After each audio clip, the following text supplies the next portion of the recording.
Ladies and gentlemen, thank you for being on our show, the Tomorrow Whispers series. We're honored to have Billy Lamont, and he's going to talk to us.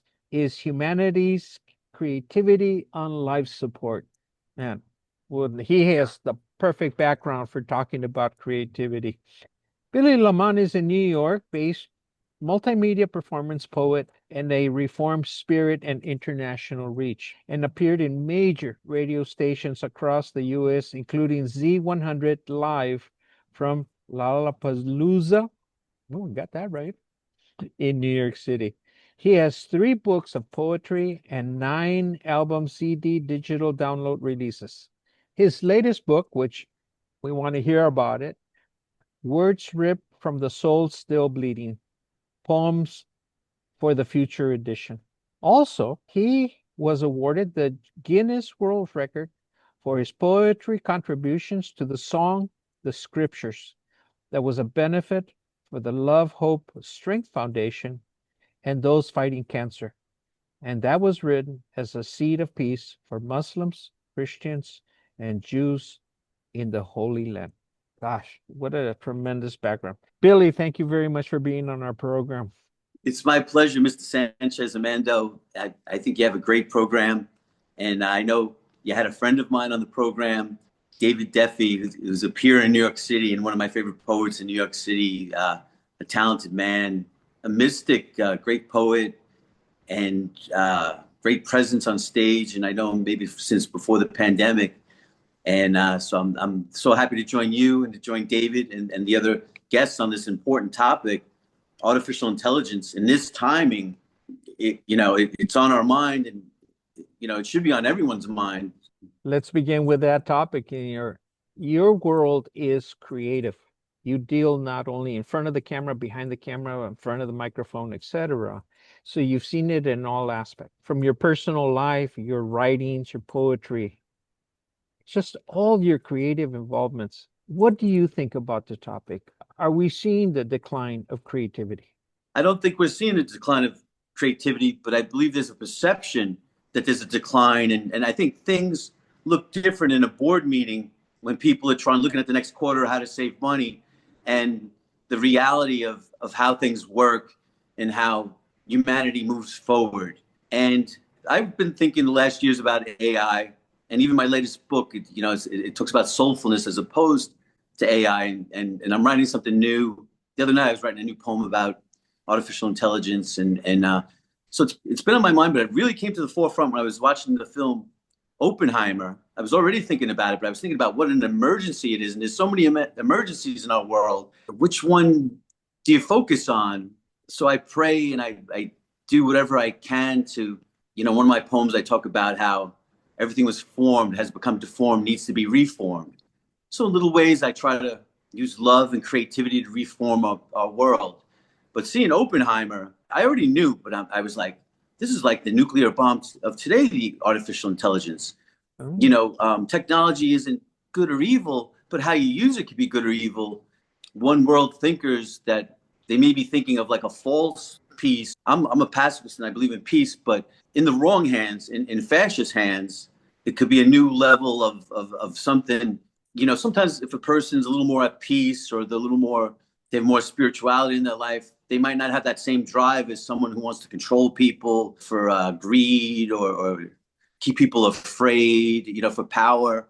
So I feel like it's really the topic of our time. So I thank you for the work that you're doing in the think tanks and just, the different emails and programs you're doing to bring this to discuss this. The time to discuss it is now. Let me sort of bring to question the elephant in the room. How would you define creativity? I have a proverb of poetry. And as I was teaching some poetry workshops for middle school students, I had a sign that said the great quote by Albert Einstein, one of the greatest thinkers of our time: imagination is more important than knowledge. And I was like, I'm not correcting Einstein, but I'm expanding on his thought. Knowledge and analytics can be very fruitful and can be a great thing.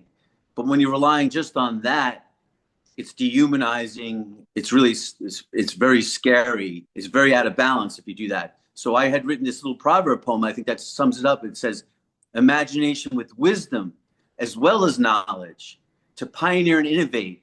This could be the difference or the distance between doing something really good and being great. And my thought was, we're more than our analytics. However, companies or people making money or whoever wants to reduce us to an analytic. No, we're much more than an analytic. And as someone, as people that care about humanity, we know that nothing can replace that soulfulness. And so there's not just logic. Logic can be very important, but that's all AI can do is what we give it as logic. It can't think critically. It can't truly create. It could feed in whatever we program is creativity. But I've seen as a creative in my own life, the most innovative moments with my poetry as a recording artist has been you make a mistake or you put together things that shouldn't go together. The robot should be working for us, not us working for them. And all right, so maybe they can do the dishes, maybe they can make our life easier so we could sit and think and talk, gain an understanding, feel empathy, and make our world a better place. It shouldn't be the opposite because the possibilities are scary. I would call it demonic. Technology isn't good or bad, but for people that have sometimes stronger negative drives, that fascism, the desire some people have to control people or just to have slaves as humans, only we can bring wisdom to the table. I have people that come to me and the kids in school or, they're not just these test scores. They're bringing, their potential is so much greater. Keeping imagination is part of that, and seeking wisdom. Sometimes they seek it from poets. Like I think David Duffy's a mystical poet, but like throughout history, I can know how different people feel. Indigenous American Indians, or before there was even the written page, storytelling that's been passed down by the Greeks with Ulysses, and they reinterpret the stories. James Joyce, the Odyssey.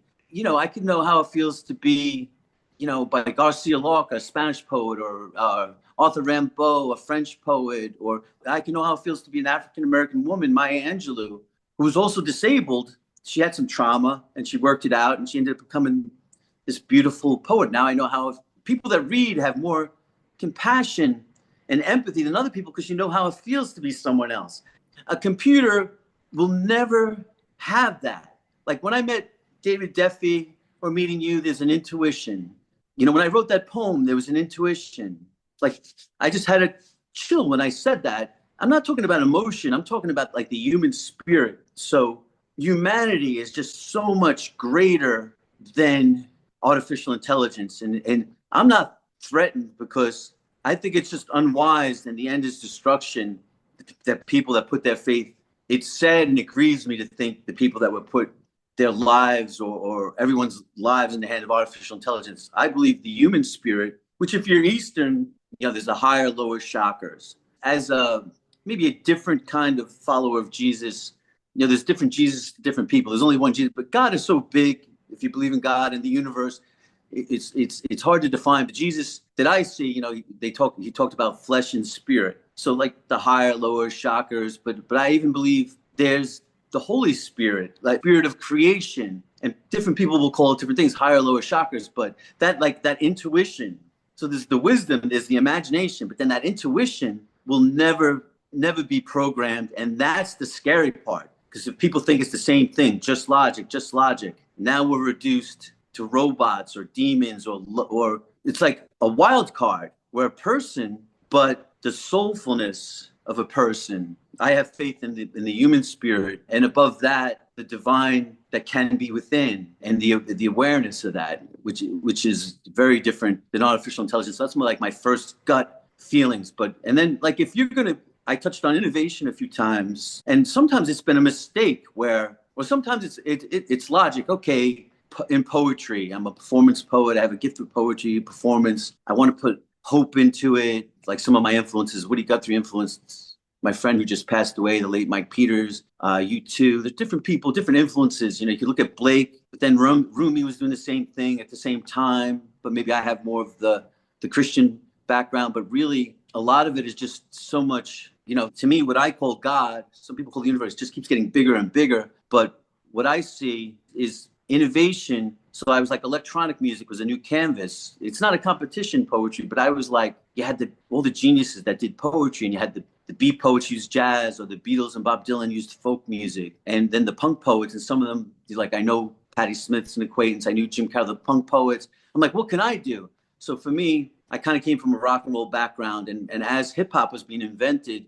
I was inventing something else with electronic music, which I could see now Kendrick Lamar and Tyler, the Creator, are doing more. And I was saying it to my classes 10 years ago. I was doing at the turn of the century spoken word rock operas that were like self-help. You like the gallery light, the person goes through 7 lights, emotionally paralyzed in strobe light, then new birth in candlelight sunlight. And to me, that was new ground. And then when I added electronic or world music, it was a new canvas. So, all right, so sometimes it's logical and sometimes it's imagination, being in the moment and having goals for the future and knowing your roots. But other times it's a mistake. Sometimes I was doing rock and roll music. We used electronics and we made a mistake. I guess I can imagine like Rage Against the Machine. Maybe they were listening to hip hop, Public Enemy, and then he added a guitar and he started scratching on his guitar.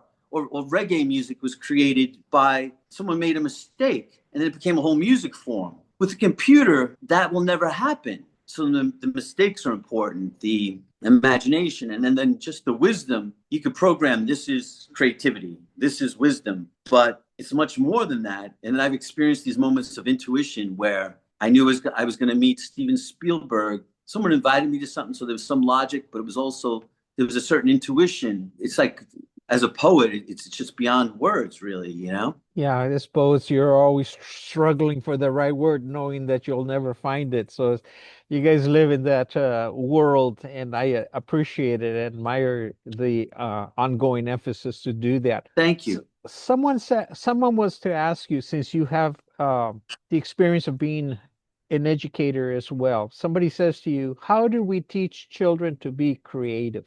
What would your response be to that?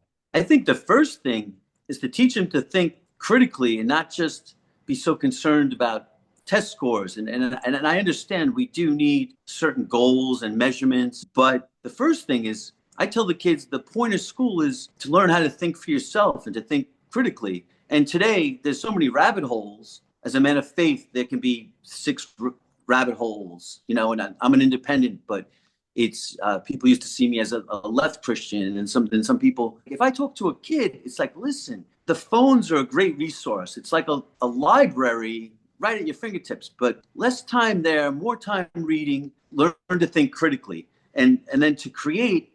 I just let them know you have the power to dream. And I have this poem that I had written for my son in his 5th grade class when they asked me. The teacher had met Yoko Ono, and later on I met Sean Lennon, but I wrote a poem for the class, Imagine a Day.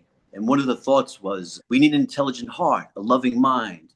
Love, intelligence of the heart will light your mind. Love, intelligence of the heart will light your mind. It's more than emotional intelligence. It's like it's hard to define. Sensitivity and empathy, a love, a spiritual intelligence. So if I kept it simple to the kids, you know, learn how to think for yourself, and you have the power to create. You used to play as a kid. Keep that alive. Maybe it's making art. Maybe like me, the painting is never done. It's just gets abandoned at some point. You see, because you could get micro, and that's extreme. There's a time where you let the art go, but to let them know it's natural to create. And in the last 10 years since I've been doing the middle school, you know, I did the high schools, the accelerated, and the troubled kids, which I didn't even know. I came up in the East Village, Alphabet City, and I'm like, oh, these kids are the tough ones. I got great. It just spoke a different language, but they had so much. I just see potential like a teacher, you know? And whether it's little kids, but with the middle schools, the last 10 years ago, I could see if I gave them room to create, they enjoyed that and they would light up. Maybe 5 years ago, around the pandemic, you know, the phones started getting a little more important. You know, now at that point, middle school, your peers are more important. But I guess I'm like a wild card coming in, or the teachers are so busy meeting the New York State requirements. It's like the next year they'd have to have lunch with me, and they kept having me back. And it was like almost like different kids really connected. They didn't have that role model. You know, all I said to them is something simple. We have to think for ourselves. And I have this poem about you have the power to create. You have the power to dream. And there's only one you. So that's important. So that affirmation, a life changer for many of these kids, and now they're growing up. And I see now, from the pandemic to like now, it's even worse. It's just like they've gotten very conditioned to have other people to think for them, and I feel like there's a change. Not every person is the same. There was some very soulful, some brilliant. They're all soulful, but some, there's more, well, they haven't heard certain things so clearly and directly. So if they don't take anything else, like I tell them, you could take to business, maybe you want to put something back more into this system, and or like in science, you want to make an invention. It doesn't have to always maybe be a company paying for a science that wants a certain result, but maybe you could objectively, like people are discovering, even in cities or like they like to go out into like a place, untouched land, and they discover like some kind of animal or insect. But even in cities, like, there could be like a sludge puddle, and they'll discover, but the thing is, everyday people can do research, especially so with the phones. That's where the technology is a great asset. It's working for us. You just got to know it.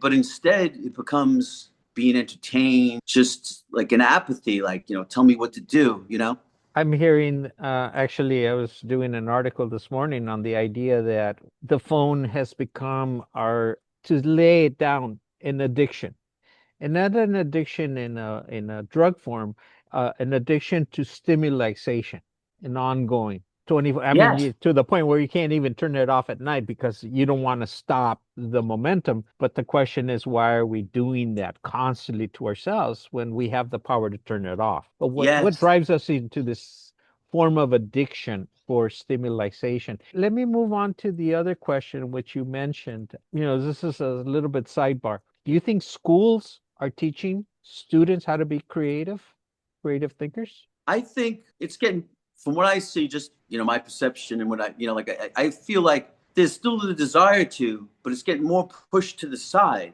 And the people that really want to teach and have that thinking, they're having like a harder time. And then sometimes maybe they'll like, so they liked what I was doing. So Nassau and Suffolk Boces, I'm very grateful to the schools that brought me in, the Plain Edge Middle School, where they want to bring someone in. But then some schools are like, we know it's missing, we don't know what to do. So they'll put some money towards it. But really, in the past, it's been more a part of the thinking. And I feel like maybe that was part of the reason one of the part of the greatness of America and people everywhere, that this was on the table, or even just say, as far as politics, you could be innovative, it could be sports, imagination. We're losing, I think, a lot of the greatness because school has always been a little more geared towards the mediocre. But then sometimes they scoop up some good students, but it seems like they get plugged into whatever agenda. But just that general being able to think and knowing, like, say in America, the Constitution, that it's not democracy, really, it's a republic. So in a democracy, majority rules, but it's even more than that. It's the right of the individual. So like just the simple clarity things that are getting taught, that are getting like muddied, to my perception, is a great loss. Because it's a part of the fiber. It's still there. I have hope. I believe it's a part of humanity, but but something has to touch that part of humanity. That slave mentality, whether we get trauma and do it to ourselves or someone else tries to oppress us, you need to see a real portrait. It could be a book. It could be a film. It could be just faith, church, yoga. You get an image of really what humanity is and what you are. And from there, like, for example, like, say, movies about Jesus. Every movie might be a little different. He might be more human in The Last Temptation of Christ. He might be more God in King of Kings. So sometimes, like, the portrait you have of God, yourself, I like the portrait of the Passion of the Christ. But that might have been much to see the suffering for some people. But whatever it is, to be, like, to me, the poetry, to be the art, to be the word, that's something I loved about David Duffy. I was like, I could feel intuitively he has the gift. He's it. A lot of people have the gift, but there was like another level to it. And some people feel that way about me. And I've had moments of that. I don't really know, but certainly there's that potential. Certainly in art, there's that potential, but there's potential in all of life, as a teacher, as whatever it is, as a filmmaker. Unfortunately, we're running out of time, but let me pose this final question to you. have we stopped talking amongst ourselves about the importance of creativity and that we have to make that a top agenda, not only in conversations, but in schools and government in all aspects? I think so, yes, because this push towards dehumanization is dangerous.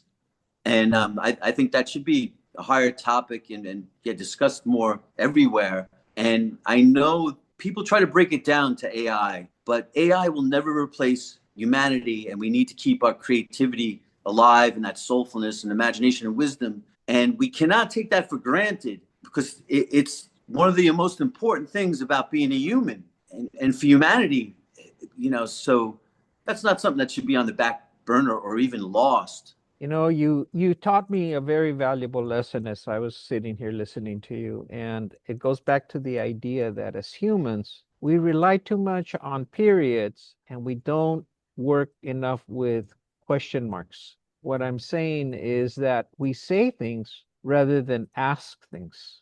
And I think asking is where creativity is, because you're asking the other person and you're asking yourself and you're meshing all these perspective. What is God? What is your truth? What is not? What, creative thinking. And I think our schools have gravitated, hearing you and thinking about it, is that we've gravitated to periods. This is the fact, this is the fact, this is the fact. Learn A, B, and C, and you can pass the test and you'll get an A or whatever. Yes, brilliant. And when you pose a question, you pose something that may not be measurable, but extremely important. I think Plato and Socrates and all the other and philosophers and poets, they talked in questions, not in statements. And Yeah, I, it's almost like you can get a little bit bullied into not asking questions that this is what it is, or get shamed. You're like, wait a minute, right? That's the whole beginning of philosophy. I have this short proverb. It says, the beginning of wisdom is realizing how little we know. Then we can push beyond ourselves and start to grow. A dream of Socrates. a It's question. exactly what you said. Brilliant. Can we ask a question? What's wrong with asking a question? What's right? What's right with asking a question? A universe. Well, you've posed that whole issue, that whole new world to me to analyze myself and ask, am I talking in periods or I'm talking in question marks? Even now I find myself asking the question. So I think that's where our human creativity is. And I totally in agreement with you. When we think that machines will be probing and philosophizing, I think we've given AI a capacity that it wasn't meant to do. It was meant to be a library and remember the facts so that we Yes. have more time to ask questions. Yes. And figure out the big issues.